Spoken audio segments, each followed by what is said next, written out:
Industria 4.0 kontzeptua Alemanian jaio zen, orain dela urte batzuk, eta joan da edatuz, gaur egun oso edatua dago, eta jaio zen izendatzeko hurrengo industria iraultza, eta izendatzeko ze ezaugarriak izan behar dituzten hurrengo belaunaldiko makinak. Azpimarratu dezakegu batzuk, adibidez elkarrekintza makinak eta mundu fisikoen artean, sensoren bitartez, makinak eta langileen artean, eta baita ere makinak beraien artean hor sartuz gauzen internetaren kontzeptua. Baita ere azpimarratu dezakegu adimena ere banatua egongo dela eta sistemak flexibleak izango direla, hau da, sistemak moldatu behar dira aldaketen aurrean. Hasteko informazioa bildu behar dute mundu fisikotik, horretarako sensore ugari erabiliz. Eta informazio asko erabili behar dutenez, manipulatu behar dutenez, baita ere konputazio ahalmen handia izan behar dute. Informazio hori erabilita lortu dezakete informazioa etorkizuneko gertaerei buruz eta adibidez aurre esan dezakete arazo bat, mantenua erraztuz.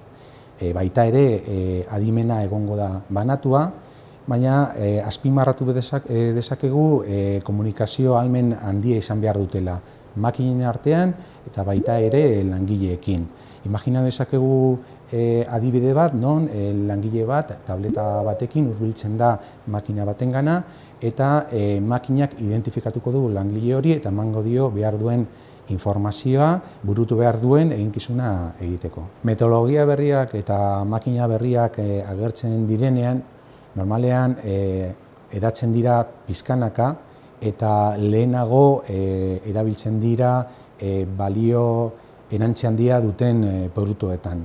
Hala nola autogintzan edo aeronautika bezalako arloetan. Baina pixkanaka teknologia horiek joaten dira edatun esparru guztietara. Baina gaur egun ere, Industria 4.0 agertzen diren ideiak aplikatzen dira beste hainbat arlotan. Adibidez, elektrizitate banaketan agertzen dira sare adimentsuak erabiliz ideia berberak. Eta baita ere, sensoreak banatuz hirietan, hiri adimentsuen kontzeptua ere garatzen ari da gaur egun. Industria 4.0 oso garrantzitsua da makinen arteko komunikazioa. Guk erabiltzen dugu internetean baita ere dako makinak konektatuta informazioa trukatzen, baina informazio horren helburua pertsonak dira. Gauzet internetean informazioa joango da zuzenean makinentzat beraiek erabiltzeko. Ideia berbera agertzen da beste esparruetan, adibidez domotikan. Gaur egun posible da telefono batetik konektatzea gure etxeko tresnekin, adibideak argiak pizteko, berogailua pizteko eta bar.